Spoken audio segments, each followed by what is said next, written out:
Hi guys, good morning all of you. कैसे हो? आशा और उम्मीद कर रहा हूँ कि आप अच्छे होंगे। प्यारे बच्चों, ये class 9th English medium biology का ये पहला चैप्टर है, fundamental unit of life. Fundamental unit of life is also called cell. तो इस चैप्टर में हम काफ़ी महत्वपूर्ण टॉपिक्स को कवर करेंगे और इसे नोट्स भी आप करेंगे ताकि समय के साथ उसका रिवीजन कर सकें। तो प्यारे बच्चों, हम बेसिक उठाते हैं और इसे आप समझने की कोशिश कीजिएगा। इन 6065 Robert Hooke examine the thin slice of cork through the self design microscopes. Robert Hooke 1665 में जो स्वतः माइक्रोस्कोप को बनाया था और उसी माइक्रोस्कोप की हेल्प से एक थिन स्लाइस कॉर्क को देखा था। माइक्रोस्कोप में कैसे दिखा? It looks like Honey comb consisting of many little compartments. जब थिन स्लाइस ऑफ कॉर्क को माइक्रोस्कोप में रखकर देखा तो उसे हनी कम्ब की तरह दिखाई दिया। जैसे मधुमक्खी की छत्ते होती हैं, उसमें छोटे छोटे कंपार्टमेंट्स होते हैं, छोटे छोटे उसमें लिटिल रूम्स होते हैं, उसी के अनुसार वो दिखाई दिया। उसे हम सेल कहते हैं, ए लिटिल रूम। सेल का मतलब ही होता है a little room. All the living things are made up of cell and it is the unit of life. My dear students, it is the importants points of the chapter. What is cell and how define the cell? So we can say that all the living things are made up of small compartments known as cell. Cell is the basic structural and functional unit of life. यानी cell से tissue बनते हैं, tissue से organs बनते हैं, organ से organ system बनते हैं, ऑर्गन सिस्टम से ह्यूमन बॉडी या लिविंग थिंग्स बनता है। तो we can say that all the living things are made up of cell and cell is the unit of life. प्यारे बच्चों, ये उसका स्ट्रक्चर है। शेल ऑफ ऑनियन, यानी ऑनियन पील है, उसको माइक्रोस्कोप में देखा जा रहा है, या उसे प्लांट पील कहेंगे। तो ये स्लाइड है। स्लाइड पर एक कवर स्लिप होता है। उस कवर स्लिप के अंदर हम ऑनियन का जो बहुत पतली पन्नी की तरह होती है उसको छोटा सा टुकड़ा रखा गया है। उसके बाद माइक्रोस्कोप में जूम करके देखा जाता है तो इस तरीके से स्ट्रक्चर दिखाई देता है, और उसको और जूम करेंगे तो ये स्ट्रक्चर ऐसे दिखाई देगा और ये न्यूक्लियस दिखाई दे रहा है इसके अंदर। यह है साइटोप्लाज्म जो इसके अंदर ये है। ये सेल जो दिखाई दे रहे हैं इसके अंदर क्या होते हैं? साइटोप्लाज्म होते हैं। ये अगला जो पॉइंट्स है, various cell in human body पढ़ना है। My dear students, in a human body there are a different types of cell. Different shape and different size के सेल होते हैं ह्यूमन बॉडी में। तो इसे काफ़ी महत्वपूर्ण ये सेल है। आप इस सेल को समझने के और देखिए इसका स्ट्रक्चर। ये है ब्लड सेल। ह्यूमन बॉडी में जो ब्लड होता है, जिसे फ्लूइड कहते हैं, कनेक्टिव टिश्यू होता है, तो वो भी सेल का बना होता है, क्योंकि टिश्यू जो होते हैं सेल के बने होते हैं। तो ये हमारे ब्लड के ये सेल हैं, बिल्कुल इसका स्ट्रक्चर ऐसे दिखाई देगा। और ह्यूमन बीइंग में बोन सेल, ये देखिए बोन सेल का स्ट्रक्चर काफ़ी ये ब्रांच जैसे निकला हुआ है, इसको ऐसे दिखाई दे रहा है। ये हमारा बोन सेल होता है ऐसे। मसल सेल, ये है मसल सेल्स है। नर्व सेल्स, ये ह्यूमन बॉडी की सबसे लंबी ब्रांच होती है और ये नर्वस सिस्टम का काफ़ी इम्पोर्टेंट यूनिट्स होता है नर्व सेल। इसका स्ट्रक्चर देखिए, ये बॉडी की सबसे लंबी सेल है जिसे हम नर्व सेल कहते हैं। नर्व सेल से ही नर्वस सिस्टम बनता है। और ये है ovum. Ovum is a cell which are found in the female ovum. और ये है फैट सेल। हम लोग की बॉडी में जो फैट होती है वो भी एक सेल होती है जिसे हम फैट सेल है। उसका स्ट्रक्चर है sperm. It is a male sex cell होता है जिसका नाम है स्पर्म। तो ये डिफरेंट शेप और डिफरेंट साइज़ के ये सेल्स हैं। इसे आप बनाने की, इसका स्ट्रक्चर को ड्रा करने की आप कोशिश कीजिएगा। अगला जो पॉइंट्स है उसका ये है कि types of organism on the basis of number of cell. Cell के नंबर के बेसिस पर ऑर्गेनिज्म 2 टाइप्स के होते हैं, एक यूनिसेलुलर ऑर्गेनिज्म और दूसरा होता है multi cellular organism. Unicellular organism, it is a single celled organisms, all the function performed by single cells and its life span is short। जो यूनिसेलुलर सेल होता है वो सिंगल सेल का बना होता है और उसके अंदर जितनी लाइफ की प्रोसेस होती है, न्यूट्रिशन होता है, डाइजेशन होता है, एब्जॉर्प्शन होता है, एसिमिलेशन होता है, इजेशन होता है, जितनी भी फंक्शन होती है एक सेल के ही अंदर होती है। उसकी लाइफ स्पैन की जितनी भी लाइफ प्रोसेस होती है वो शॉर्ट होती है। लाइफ स्पैन इज़ शॉर्ट, यानी उसकी लाइफ स्पैन छोटी होती है। जैसे में अमीबा आ जाएगा, बैक्टीरिया आ जाएगा, पैरामीशियम आ जाएगा, एटसेट्रा। ये सब यूनिसेलुलर ऑर्गेनिज्म है। अगला जो पॉइंट्स होगा यह है multi cellular organism. It is a consist of large number of cell. Different cell perform different functions and its lifespan is long. My dear students, multicellular organism is made up of a large number of cells. Different cells perform different functions. क्योंकि multi cellular में different type के cell होते हैं और different cell जो होते हैं वो डिफरेंट फंक्शन करते हैं and it is life span is long. और इस कारण मल्टी सेलुलर ऑर्गेनिज्म की जो लाइफ होती है वो लार्ज होती है, बड़ी होती है। जैसे फॉर एग्जांपल में human being, trees, animals etcetera, ये मल्टी सेलुलर ऑर्गेनिज्म है और इनकी लाइफ स्पेन ज़्यादा होती है। आगे जो हम पढ़ेंगे what is a cell made up of, यानी सेल किसका बना होता है, मेन पार्ट्स को बताना है, सेल के मेन पार्ट्स को बताना है। Cell is the made up of 3 main components.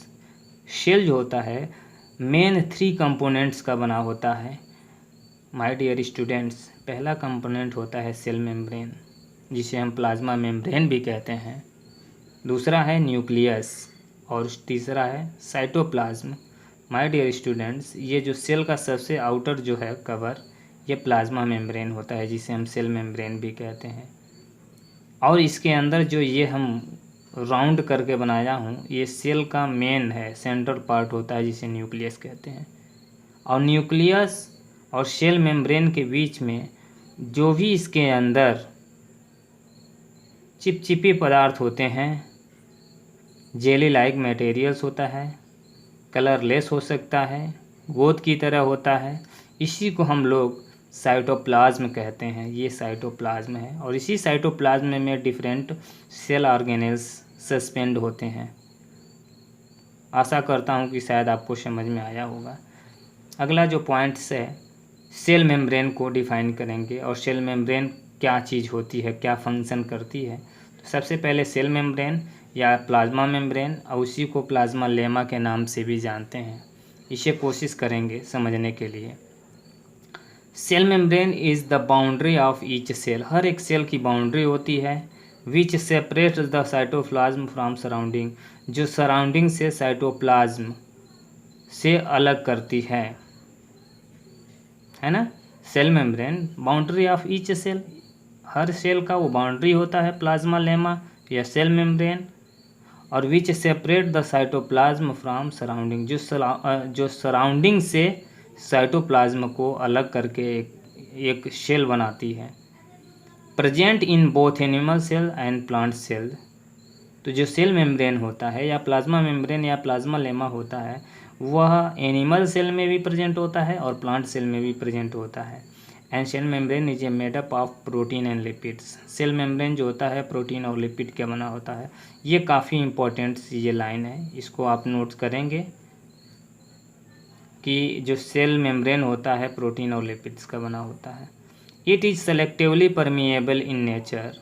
ये जो सेल मेम्ब्रेन होता है सेलेक्टिवली सेलेक्टिवली परमिएबल नेचर का होता है, यानी वो सेलेक्ट करता है कि किसको सेल के अंदर आना है और किस मटेरियल को सेल से बाहर जाना है, इसलिए इसका नाम पड़ा है सेलेक्टिव परमिएबल इन नेचर। यानी it allow some minerals and out of the cell, यानी किस मिनरल्स को अंदर आना है और किस प्रकार के वेस्ट को बाहर जाना है, यही सेल मेम्ब्रेन सेलेक्ट करके उसको एक्सचेंज करने में मदद करती है। इसलिए सेल मेम्ब्रेन को सेलेक्टिवली परमिएबल इन नेचर कहा जाता है। Cell membrane is a flexible होती है, लचीली होती है, एंड कैन बी फोल्डेड, और उसे फोल्ड भी किया जा सकता है, ब्रोकन एंड रिटेंट, है ना। और अगले जो टॉपिक्स को हम लोग कवर करेंगे, इसका नाम है movement of substances through plasma membrane, यानी कुछ ऐसे भी सब्सटेंस होते हैं जो प्लाज्मा मेम्ब्रेन से मूवमेंट करते रहते हैं। तो सबसे पहले कुछ प्रोसेस का नाम जाना जाए कि डिफ्यूजन क्या होती है। What is diffusion? डिफ्यूजन के ही जरिए सब्सटेंस जो होती है वो प्लाज्मा मेम्ब्रेन से सेल के अंदर जाती है और अंदर से बाहर जाती है। It is the spontaneous movement of a substance from high concentration region to low concentration region. काफ़ी महत्वपूर्ण है डिफ्यूजन। जैसे आप परफ्यूम्स लगाते हो, परफ्यूम्स जो होती है जहाँ आप लगाते हैं वहाँ उसकी कंसंट्रेशन ज़्यादा होती है, और स्वतः स्पॉन्टेनियस जो परफ्यूम के पार्टिकल्स होते हैं वे एयर में डिफ्यूज होने के कारण एक स्थान से दूसरे स्थान तक जाते हैं, जिससे महकता है ना। आप और भी डिफ्यूजन का एग्जांपल देख सकते हैं कि वाटर है, और वाटर में अगर एक ड्रॉप नील अगर आप रखते हैं तो डिफ्यूजन के कारण ही नील के जितने भी पार्टिकल्स होते हैं यूनिफॉर्मली एक समान रूप से वाटर में डिफ्यूज हो जाते हैं, फैल जाते हैं। ये डिफ्यूजन होता है। डिफ्यूजन का डेफिनेशन लिखा गया है, it is spontaneous movement of a substance from highly concentration region to lower concentration region, यानी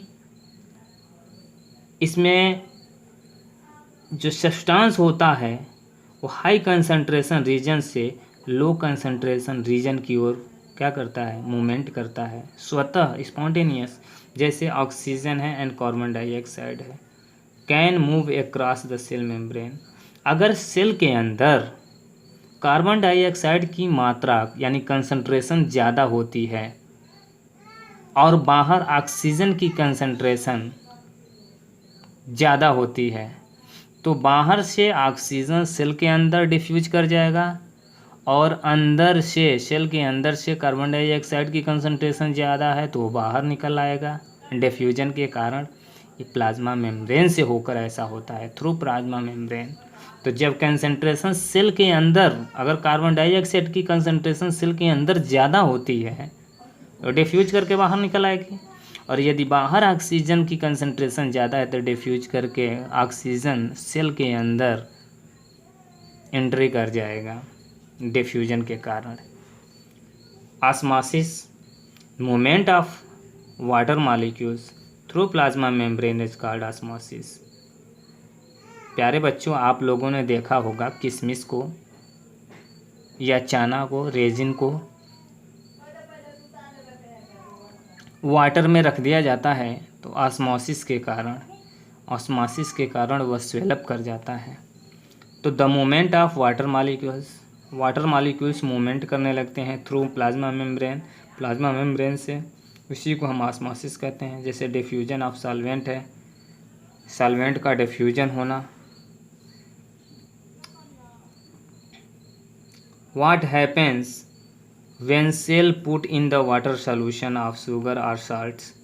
अगर क्या होता है जब आप सेल को वाटर सॉल्यूशन यानी शुगर के वाटर सॉल्यूशन या साल्ट के वाटर सॉल्यूशन में अगर सेल को रख दिया जाए तो क्या होगा, व्हाट हैपेंस। तो types of solution on the basis of concentration, ये 3 टाइप्स के सॉल्यूशन होगा। पहला है हाइपरटोनिक सॉल्यूशन। हाइपरटोनिक सॉल्यूशन क्या होता है, concentration of solution outside the cell, cell के बाहर यदि सॉल्यूशन की concentration is less than inside the cell, यदि सेल के अंदर से यदि सॉल्यूशन की कंसंट्रेशन जो बाहर जिसमें रखा गया है उसकी कंसंट्रेशन अगर लेस होता है, कम होता है, due to this cell lose water and shrink, तब सेल जो होगा वाटर को लूज कर जाएगा और वो श्रिंक कर जाएगा। जैसे कि पहले आप जो पहला जो हम यहाँ डायग्राम दिखाया हूँ, ये हाइपरटोनिक सॉल्यूशन में रखा गया है सेल को। हाइपरटोनिक सॉल्यूशन का मतलब बाहर जो है वाटर की मात्रा कम है, तो वाटर जो मॉलिक्यूल्स होगा सेल से बाहर निकल जाएगा और सेल की जो साइज़ है वो कंट्रैक्ट हो जाएगी, सिकुड़ जाएगी। लिखा है प्यारे बच्चों, देखिए हाइपरटोनिक सॉल्यूशन में concentration of solution outside the cell, cell के बाहर सॉल्यूशन की कंसंट्रेशन इज लेस, बाहर लेस है, अर्थात बाहर जो है वाटर की उसकी कंसंट्रेशन सॉल्यूशन की कंसंट्रेशन लेस है than inside the cell, cell के अंदर कंसंट्रेशन ज़्यादा है, यानी सेल के अंदर पानी की मात्रा कम है, बाहर पानी ज़्यादा है। Due to this the cell lose water, और इस कारण जो सेल होगा वाटर को लूज कर जाएगा, अपने अंदर जो भी है वाटर को निकाल देगा एंड श्रिंक, और वह क्या हो जाएगा, सिकुड़ जाएगा। Isotonic solution, isotonic solution equal concentration outside the cell and inside the cell, यदि सेल के अंदर और सेल के बाहर जिस सॉल्यूशन में सेल को रखा गया है उस सॉल्यूशन की कंसंट्रेशन और सेल के अंदर जो कंसंट्रेशन अगर इक्वल रहेगा तो due to this cell gain equal amount of water which is loosed, तो जिस अमाउंट से जिस वेलोसिटी से वाटर एब्जॉर्ब करेगा उसी वेलोसिटी से वाटर बाहर भी निकलेगा और सेल की अपनी ओरिजिनल साइज जो है वो मेंटेन रहेगी। जैसे यहाँ पर दिखाया गया है कि जिस रेट से वाटर अंदर आ रहा है सेल के अंदर, उसी रेट से वाटर सेल से बाहर निकल जा रहा है। तो ये आइसोटोनिक जो सॉल्यूशन होती है उस सेल के अंदर सॉल्यूशन की कंसंट्रेशन और सेल के बाहर वाटर की कंसंट्रेशन दोनों इक्वल होती है, इसलिए सेल की जो साइज होती है वो वही मेन बरकरार रहती है, न छोटा होता है न ही बड़ा होता है, वो सेम स्ट्रक्चर बनाए रखता है। अगला है जिसे हम हाइपरटोनिक सॉल्यूशन कहेंगे। हाइपरटोनिक सॉल्यूशन को समझेंगे, concentration of solution outside the cell is more than inside the cell, cell के अंदर की जो भी सॉल्यूशन की कंसंट्रेशन है उससे ज़्यादा कंसंट्रेशन सेल के बाहर सॉल्यूशन की होती है, कंसंट्रेशन ज़्यादा। जब सेल के बाहर की कंसंट्रेशन सॉल्यूशन की कंसंट्रेशन ज़्यादा होगी और सेल के अंदर के सॉल्यूशन की कंसंट्रेशन लेस होगी, due to this cell gain water, तो सेल क्या करेगा, अपने सराउंडिंग से वाटर को गेन करेगा। Cell swell up and may be burst, और सेल क्या होगा, ज़्यादा अमाउंट में वाटर को एब्जॉर्ब करेगा जिससे सेल बढ़कर और फट भी सकता है। जैसे यहाँ दिखाया गया है कि सेल के अंदर की कंसंट्रेशन ज़्यादा है। जब कंसंट्रेशन सेल के अंदर ज़्यादा होगा तो बाहर से वाटर को खींचेगा अपने तरफ डिफ्यूजन के कारण, और सेल जो होगा वो स्वेल अप कर जाएगा और मे बी बर्स्ट, और वो सेल फट भी सकता है। जैसे यहाँ पर दिखाया गया है कि हाइपरटोनिक सॉल्यूशन है। हाइपरटोनिक सॉल्यूशन का मतलब सेल के अंदर की कंसंट्रेशन ज़्यादा है। यहाँ आइसोटोनिक सॉल्यूशन है, बाहर की कंसंट्रेशन और अंदर की कंसंट्रेशन दोनों इक्वल है। और हाइपोटोनिक सॉल्यूशन की केस में क्या दिखाया गया है, हाइपोटोनिक सॉल्यूशन के केस में दिखाया गया सेल के अंदर की कंसंट्रेशन कम है, बाहर जो है उसका कंसंट्रेशन क्या है, ज़्यादा है। सेल रेजिन्स है ना और एग्स। सेल वॉल के बारे में डिस्कस किया जाएगा। अगला जो टॉपिक्स है सेल वॉल के बारे में डिस्कस किया जाएगा। Cell wall is a outermost covering of plant cell. Cell wall जो होता है वो प्लांट सेल का सबसे आउटर मोस्ट कवर होता है। And it is absent in animal cell.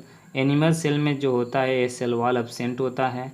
It is rigid, ये कठोर होता है, स्ट्रांग होता है, मजबूत होता है। Porous and non living, non living होता है, पोरस होता है, उसमें थोड़ा छिद्र होते हैं। It is made up of cellulose. Cell wall जो होता है सेलुलोज का बना होता है।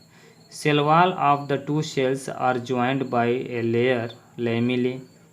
Cell wall of the two cell, दो सेल का जो सेल वॉल होता है आपस में ज्वाइंट होते हैं, किसके सहारा, किसके से, by layer of lamella.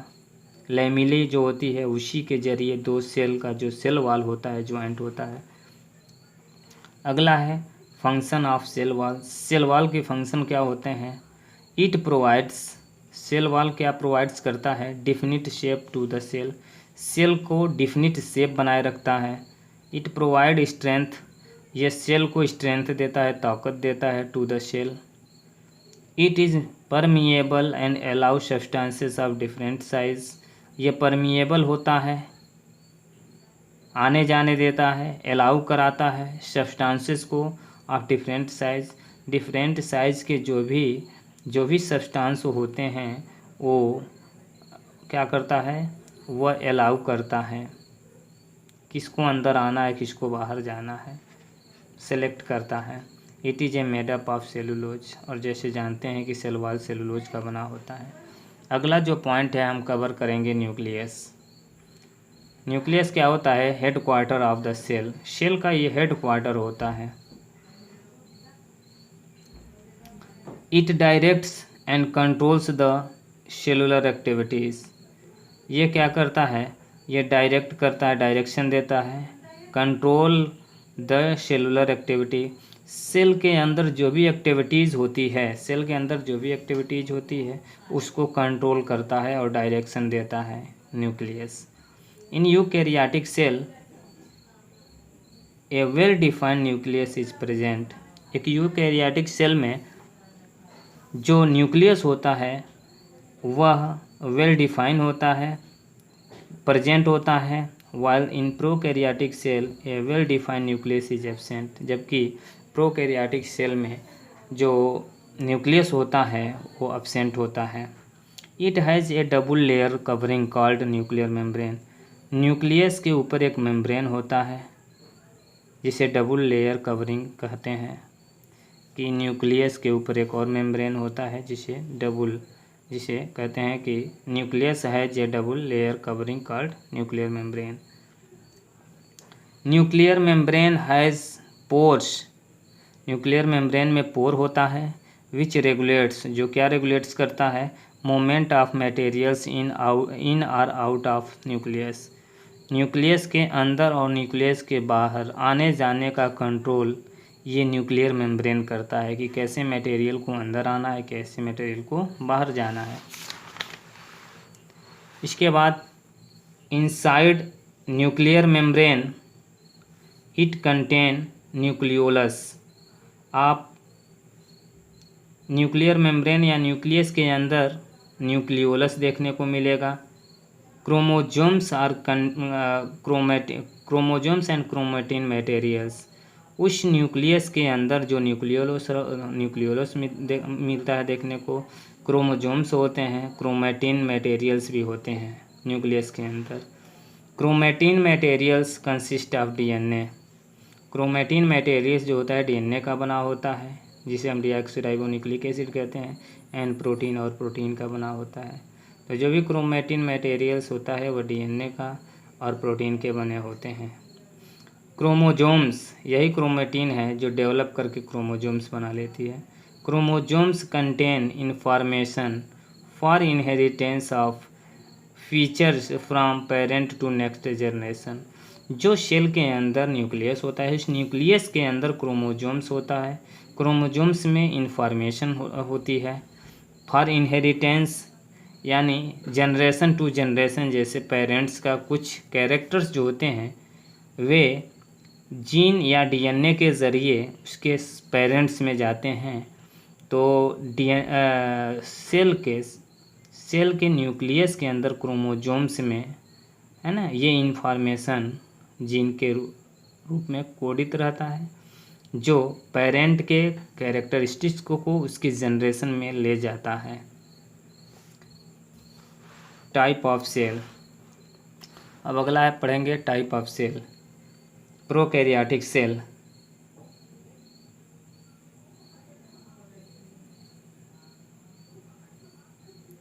Prokaryotic cell क्या होता है प्यारे बच्चों? Very minute in size. Prokaryotic बहुत छोटी साइज की होती है। Nuclear region not surrounded by nuclear membrane. जो न्यूक्लियर रीजन होता है वह न्यूक्लियर मेम्ब्रेन से सराउंडेड नहीं होता है। Means nuclear membrane is absent. Nuclear membrane absent होती है। सिंगल क्रोमोजोम्स इज प्रेजेंट, और इसमें सिंगल क्रोमोजोम्स प्रेजेंट होता है। एग्जाम्पल में bacteria. Eukaryotic cell. Eukaryotic cell क्या होता है? Large in size. Eukaryotic cell prokaryotic के कंपेयर में लार्ज साइज में होती है। Nucleus surrounded by nuclear membrane, और इसमें न्यूक्लियस जो होती है वो न्यूक्लियर मेम्ब्रेन से सराउंडेड होती है। More than one chromosomes are present, और इस यूकैरियोटिक सेल के न्यूक्लियस में एक से अधिक क्रोमोजोम प्रेजेंट होता है। फॉर एग्जाम्पल में amoeba, human, animal and plants etcetera. और उसके बाद जो अगला टॉपिक है जिसको हम कहेंगे साइटोप्लाज्म पढ़ेंगे। साइटोप्लाज्म क्या होता है? The liquid parts of the cell in which the other organelles float is called cytoplasm. प्यारे बच्चों, सेल के अंदर न्यूक्लियस से लेकर और सेल के बाउंड्री यानी सेल मेम्ब्रेन के बीच में उसमें लिक्विड पार्ट्स होता है जिसके अंदर सेल ऑर्गेनेल्स फ्लोट करते हैं। Mitochondria, endoplasmic reticulum, ribosomes, plastid, centrioles, है ना, एटसेट्रा। सेल ऑर्गेनेल्स उसमें फ्लोट करते रहते हैं, और उसी एरिया को हम साइटोप्लाज्म कहते हैं। Cytosol, the aqueous component of cytoplasm. Cytoplasm का जो एक्वस कंपोनेंट होता है उसी को साइटोसॉल कहते हैं। Cell organelles, these are the internal organs of the cell responsible for carrying out specific jobs to keep the cell alive. Cell को alive रहने के लिए, सेल को जीवित रहने के लिए सेल के अंदर साइटोप्लाज्म में कुछ सेल ऑर्गेनेल्स होते हैं जो रिस्पॉन्सिबल होते हैं कुछ विशिष्ट फंक्शन के लिए, ताकि सेल एलाइव रहे, सेल जीवित रहे। तो ये है साइटोप्लाज्म। प्यारे बच्चों, यहाँ ये चीज़ें कंप्लीट होती है, और अगले हम वीडियो में पढ़ा जाएगा सेल ऑर्गेनेल्स के टाइप्स और उसके फंक्शन। प्यारे बच्चों,